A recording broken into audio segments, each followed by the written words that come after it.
ஒலியில் நனைந்து சந்திக்கிற பொழுது அன்பு கதை பேசி பேசி விடியுது இரவு.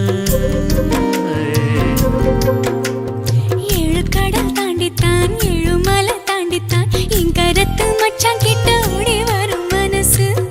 நாம சேர்ந்து வாழும் காட்சி போட்டி பார்க்கிறேன்.